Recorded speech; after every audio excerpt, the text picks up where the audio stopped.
Bom, queridos, eu vou fazer uma narrativa de um livro que eu estou lendo, do Gideon Freire de Alencar, que o título é o seguinte: Filemão, essa carta deveria ser escrita. Não é uma análise teologicamente sobre a carta de Filemão, o que eu vou narrar agora. Vou narrar as páginas de número 19 até a 23. É um diálogo imaginário de como o próprio Onésimo, que era o escravo fugitivo, e Filemão teriam ao receber a carta ou a informação a respeito daquilo que Paulo está ensinando na carta de Filemão. Infelizmente, a carta de Filemão ela é pouco lida, pouco estudada e pouco conhecida, mesmo dentro das igrejas evangélicas. Fica entre Tito e fica entre Hebreus. Vindo do Apocalipse, o último livro da Bíblia, é o 9º livro, uma das menores cartas do Novo Testamento, mas que contém um ensino preciosíssimo e aborda questões sociais, questões raciais, econômicas, enfim, de perdão, amor, virtude. Há uma série de ensinamentos nesses 25 versículos que Paulo ele escreve. Na verdade, ele envia Tíquico à cidade de Colossos, com a carta aos Colossenses, e também envia, através de Tíquico, a carta aos Laodicenses. Essa carta aos Laodicenses ela se perde, não entra no cano bíblico, mas nós temos a carta aos Colossenses. Ao enviar essas cartas por Tíquico a Colossos, ele também aproveita e escreve uma carta, alguns até carinhosamente falam que é um bilhete, por ser tão pequeno, a Filemão, porque era da igreja de Colossos, onde Áfia era uma das dirigentes daquele local. Mas enfim, vamos à narrativa, repito, não é uma análise teológica, não é uma interpretação a partir da teologia, mas é uma narrativa de um diálogo imaginário, e aí a gente pode extrair aqui algumas lições para nós. Bom, vamos lá. Começando aqui com o desabafo de Onésimo com o Mano. Lembrando que nós estamos contextualizando Onésimo, um escravo, possivelmente pobre, de periferia. Então diz assim: Onésimo encontra Paulo e Tíquico conversando, esse com um pergaminho na mão. Paulo comenta que é uma carta para a igreja em Colossos, pois Tíquico irá viajar para lá.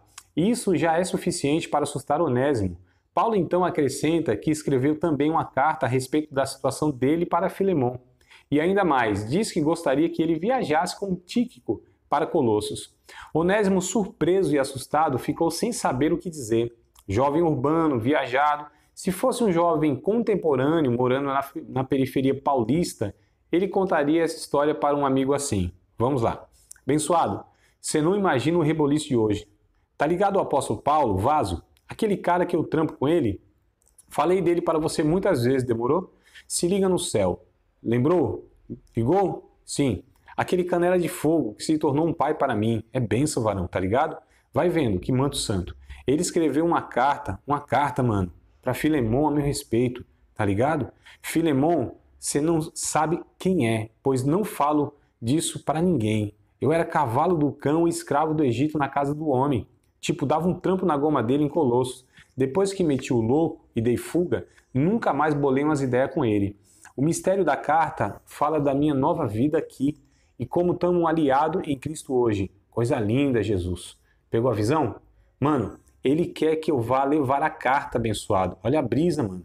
Uma loucura, um troço desse. Se liga na cena. Eu voltando para Colosso, trocando ideia com Filemão, levando a carta. Cê é louco, parceiro. Jesus amado. E aí? Isso vai ser bênção ou maldição? É prova ou é benção? É justicidência, varão? Sei não. Eita Deus.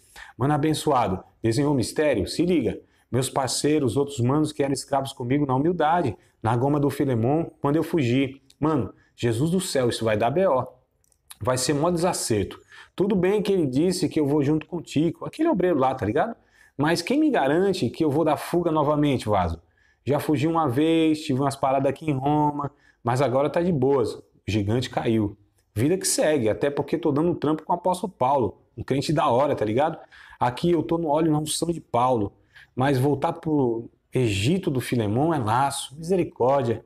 Abençoado, vai ser mó veneno, cê é louco. Se a polícia me pega na viagem, se Filemão manda me pegar, e se os outros escravos estiverem na maldade, já pensou no gigante? Tenho que vigiar, né? Não dá para ramelar, né? É porque não sei se alguém não ficou na maldade no bagulho da minha fuga. E se Filemon ou os polícia achar que alguns deles passaram um plano para mim? Abençoado, eu estou muito atribulado. Ficar mal com o irmão Paulo, vaso precioso, não dá. Porque ninguém na vida me disse, eu te apoio, liga a nós. Estou contigo, vaso. Ele é irmãozão, é pai, é família. É tudo que eu não tive na vida louca.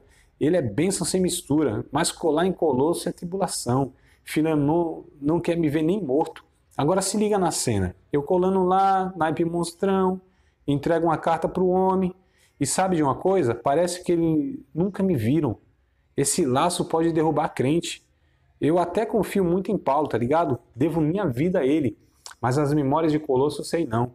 Sou apenas um escravo fugido. Se com o apóstolo Paulo, que é um vaso escolhido, já fizeram uma poção de trairagem, imagine, varão. Ele já me contou muita coisa da vida dele para mim. Dias e dias a gente leva uns papos da hora. Eu também abri o verbo com ele. A minha vida louca, mano. Ele já sofreu umas paradas. Sabia que até gente da igreja fez uma trairagem com ele? Misericórdia. Abençoado, tá amarrado. Vaso. Se fizeram essas paradas com o apóstolo Paulo e comigo. Abençoado, deu ruim, deu ruim. Eu não sei como vou falar com o apóstolo Paulo, mas não vou não. Eu achei que agora a minha vida de tribulação tinha parado. Jesus. Fui. Aliás, fui não vou. Só Deus, mano.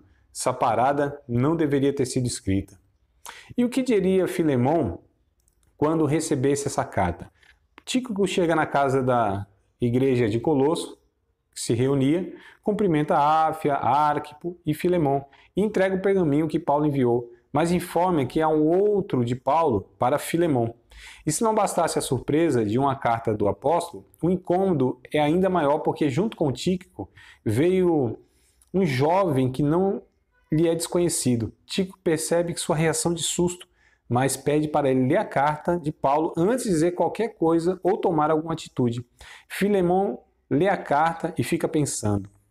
O apóstolo Paulo é um homem de Deus, por quem eu tenho um enorme respeito, mas tive a oportunidade de conhecê-lo pessoalmente. Mas sua vida já marcou a minha.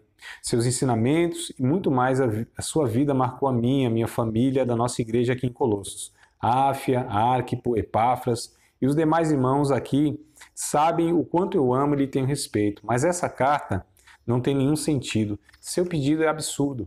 Onésimo fugiu e me deu um enorme prejuízo. Mas não somente financeiro, mas moral. Como posso recebê-lo agora? E os demais escravos de minha casa? E que vou dizer para os meus amigos, também donos de escravos? Já imaginou o precedente jurídico e administrativo absolutamente complicado que vamos abrir? O escravo foge, depois volta tranquilo e aceita sem punição?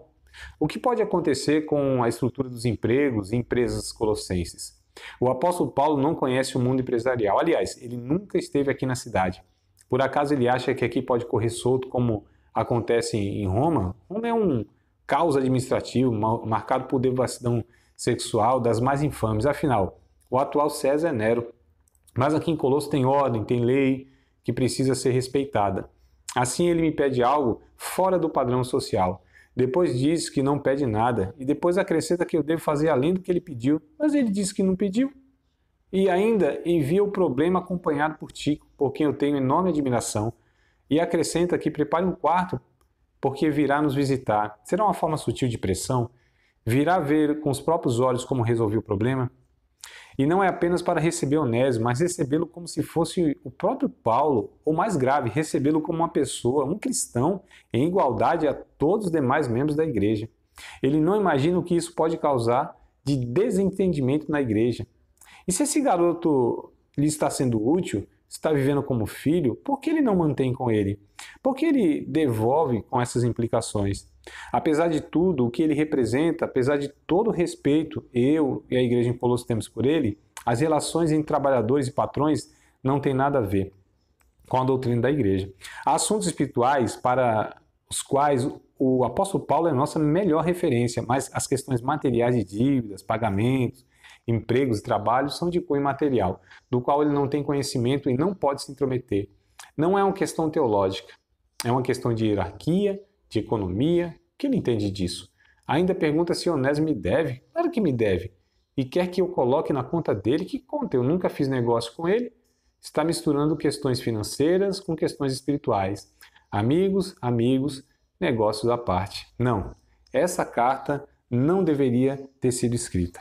Nesse diálogo, ou melhor, nessa narrativa imaginária, nós percebemos aqui que muitas vezes pessoas que pretendem servir a Deus, elas não conseguem entender as implicações do Evangelho na vida real do cotidiano, nas nossas relações, onde a ética, onde o amor, onde as virtudes do Evangelho devem ser empregadas, independente da cultura, independente das questões econômicas, independente dos prejuízos pessoais ou independente de qualquer outra coisa. Então, ainda que seja apenas uma reflexão de duas pessoas, né, imaginariamente falando a respeito da carta de Filemão, mas aqui nós conseguimos extrair algumas lições para nós. Nós precisamos entender que a Bíblia nos confronta, e quando ela nos confronta, nós temos duas decisões: ou fazemos a nossa vontade, ou então nos rendemos à vontade de Deus.